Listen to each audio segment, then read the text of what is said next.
Hello student, good morning. आपने function में part 15 lecture भी पढ़ा है। आज हम लोग देखिए फंक्शन का जो 16 लेक्चर है उसमें डिस्कस कर रहे हैं। तो प्रीवियस लेक्चर में आपने रेंज को फाइंड करने का एक मेथड देखा था जिसे हमने कहा था मोनोटोनोसिटी। हम मोनोटोनोसिटी से भी फंक्शन के रेंज को फाइंड आउट कर सकते हैं। और उसमें मैंने आपसे डिस्कस किया था कि मोनोटोनिक फंक्शन आप किसे कहेंगे और इसमें क्या होता है, इंक्रीजिंग फंक्शन होता है, डिक्रीजिंग फंक्शन होता है, कैसे इंक्रीजिंग और डिक्रीजिंग को चेक करते हैं, उसका ग्राफ का मेथड है, प्लस आपको डेरिवेटिव मेथड भी बताया गया था। और आपको उसमें डिक्रीजिंग नॉन डिक्रीजिंग की बात की गई थी, डिक्रीजिंग इंक्रीजिंग की बात की गई थी, और नॉन मोनोटोनिक फंक्शन पर भी डिस्कस किया गया था। और हमने ये कहा था कि फंक्शन जो है हमारा वो कंटिन्यूअस होना चाहिए। तो मुझे उम्मीद है कि आपको मोनोटोनिसिटी समझ में आया होगा। जब इस पर क्वेश्चंस डिस्कस करेंगे तो इन चीज़ों का हम लोग यूज करेंगे। तो जो छोटी छोटी चीज़ें हैं वो एक साथ आप कलेक्ट कर लीजिए, परेशान ना होइए। जब क्वेश्चंस लगेंगे तो सारी चीज़ें आपको याद आएंगी। इसी में हमने मेथड 4 देखिए। रेंज में मैंने टोटल मेथड 5 का है, जिसमें आज हम लोग मेथड 4 पर डिस्कस कर रहे हैं।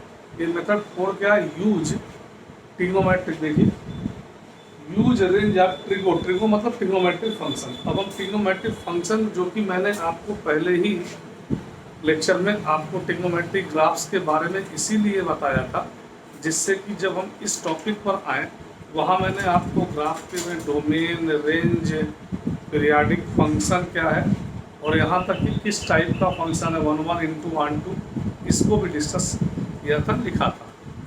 तो आज हम लोग देखिए, यहाँ पर मैंने साइन एक्स का ग्राफ प्लॉट किया, जो आप पहले से जानते हैं। और आप जानते हैं एक्स एक्सिस पर प्लस इनफाइनाइट से माइनस इनफाइनाइट, एक्स एक्सिस पर डोमेन होता है, और वाई एक्सिस पर आप जानते हैं ये हमारा 1 है और ये -1 है, तो हमारा रेंज होता है। तो आपको मालूम है साइन एक्स का डोमेन क्या है, साइन एक्स का रेंज। इसी पे हम लोग बात करेंगे। जब साइन 2x होगा तो डोमेन क्या होगा, रेंज क्या होगा।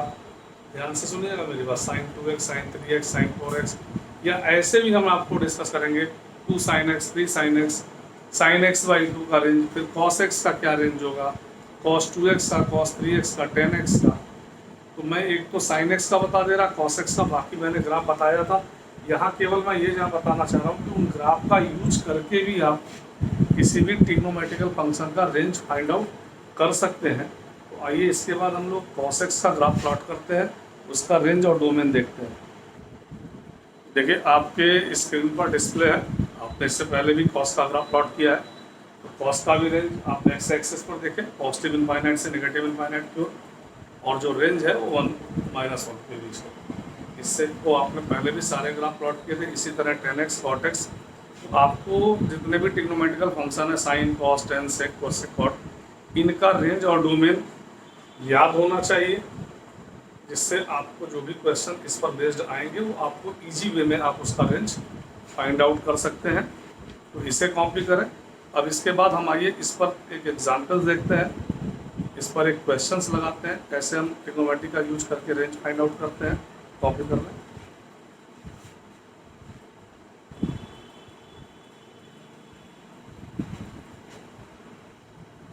कि आपके स्क्रीन पे डिस्प्ले है फाइंड द रेंज आप F x sign square x minus 4 sign X minus 3x।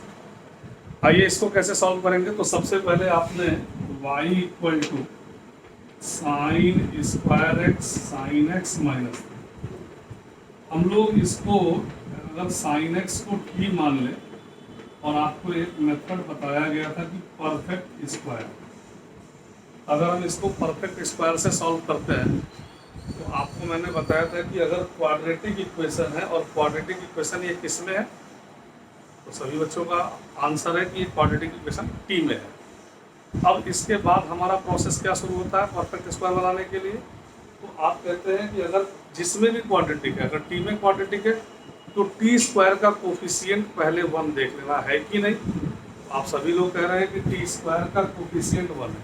अगर टी स्क्वायर का कोफिशिएंट 1 है तब हम क्या करते हैं, टी के कोफिशिएंट का हाफ, टी स्क्वायर के नहीं, टी के कोफिशिएंट, टी का गुणांक जिसे कहेंगे, तो टी का गुणांक यहाँ क्या है, तो टी का गुणांक यहाँ -1 है।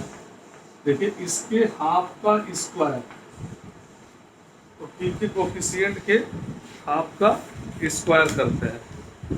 क्लियर हो रही है मेरी बात? मुझसे थोड़ी सी गलती है, यहाँ 4 है, ये आप लोगों का बात सही है, यहाँ 4 है। तो टी के कोफिशिएंट का हाफ, टी के कोफिशिएंट -4 है, इसका हाफ करेंगे तो -2 आएगा और उसका स्क्वायर तो 4। आपने कहा 4 ऐड करेंगे और 4 सब्ट्रैक्ट करेंगे। इस तरह ये और ये t -2 का होल स्क्वायर और देखिए +4 और -4 किया, तो यहाँ पर आपको आ गया +4 t² +4। ये हमारा क्वेश्चन में थोड़ी सी मिसप्रिंटिंग है, यहाँ +3 है, ये +3, ये +3 है, तो ये माइनस है। थोड़ा सा यहाँ देखिए मिसप्रिंट हो गया था, +3 लिखा हुआ था। तो इस तरह से ये आपका बन गया t -2। अब हमने यहाँ क्या किया, इसको sin x पुट कर दिया। क्लियर है मेरी बात इतनी? अब अगर हमने, आप ही बताइए कि अगर हम sin x -2 को 0 ले लेते हैं, क्योंकि हम यहाँ पर इनपुट देते हैं, तो अगर मैंने sin x -2 को 0 ले लिया तो sin x = 2 हो गया। दिस इज रॉन्ग है। क्यों रॉन्ग है? क्योंकि अभी आपने ग्राफ में ये कहा कि sin x की वैल्यू 1 और -1 के बीच ऑक्सीलेट करती है, तो ये हमारा रॉन्ग हो गया। तो यहाँ से एक कंडीशन ले लिया कि sin x = 1, देन y 1 -2 का होल स्क्वायर -1, तो यहाँ क्या आएगा -1 -1 0। और इफ sin x = -1, अगर sin x की वैल्यू हम -1 ले लें, क्योंकि sin का जो रेंज है वो 1 और माइनस है, तो माइनस लेंगे तो -1 -2 -3 9 -1, तो y = 8। तो जो आपका रेंज होगा वह क्या होगा बताइए? जो इस फंक्शन का रेंज होगा वह क्या होगा? देखिए आप यहाँ पर ओपन इंटरवल ना लेके क्लोज 0 to 8 y एलिमेंट का रेंज, तो इस फंक्शन का रेंज होगा। और हमने ये कैसे चेक कर लिया? sin x, क्योंकि फंक्शन में साइन था, तो साइन के रेंज का यूज करके हमने इस क्वेश्चन को सॉल्व किया। इसे आप कॉपी करें, एक क्वेश्चन इसी पर बेस्ड और देखेंगे।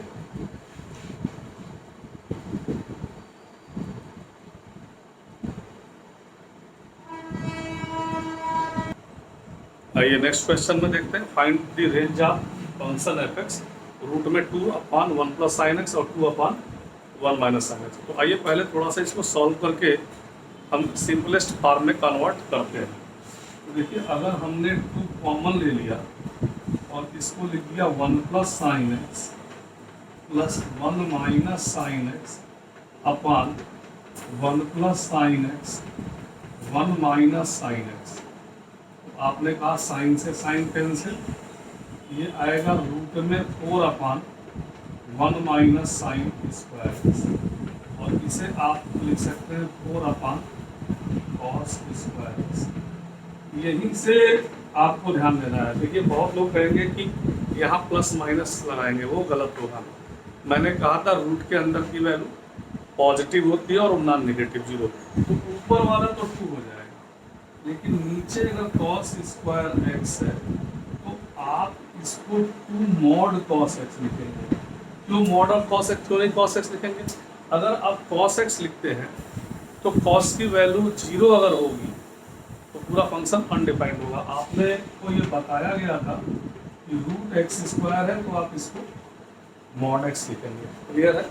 तो आप इसे कॉपी करिए, फिर हम इस पर डिस्कस करते हैं।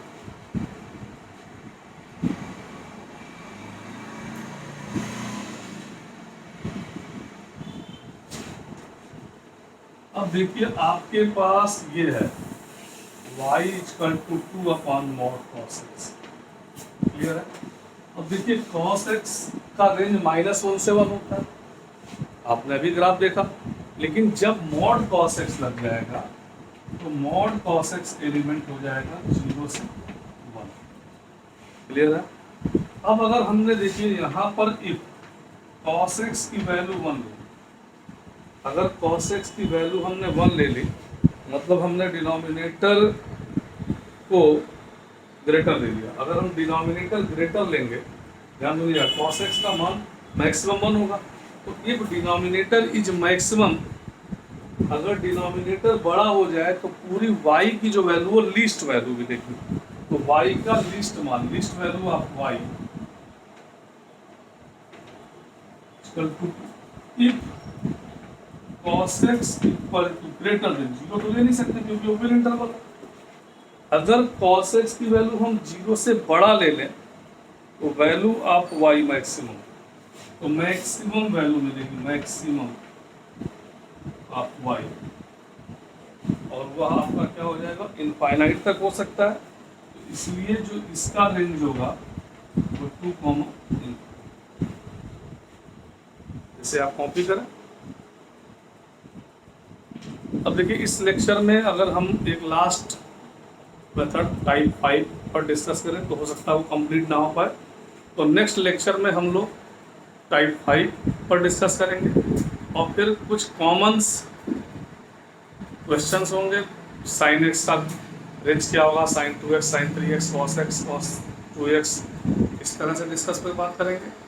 इसके बाद फिर हम लोग कुछ क्वेश्चंस सॉल्व करेंगे डोमेन एंड रेंज पर, और फिर हम लोग आएंगे फंक्शन कि फंक्शन कितने टाइप के होते हैं, 1 into 1 मैपिंग क्या होती है, इस पर डिस्कस होंगे। तो आप नोट्स ज़रूर बनाइए और ध्यान से पढ़िए, क्योंकि आप लोगों के लिए देख ही रहे हैं, और इस बार भी हो सकता है कोर्स वही 70% रिड्यूस वाला ही अप्लाई होगा। और जैसा कि आप पेपर के द्वारा सुन भी रहे हैं कि प्री बोर्ड की भी नंबर अपलोड हो रहे हैं, तो आपको ध्यान से पढ़ना है। कहीं ऐसी समस्या में आपके लिए तो पहले से जानकारी होगी कि अब हमको हाथ कर लिया एनुअल जो भी एग्ज़ाम्स होंगे उनमें बहुत अच्छे नंबर लाने हैं, इसलिए नोट्स ज़रूर बनाइए। Thank you.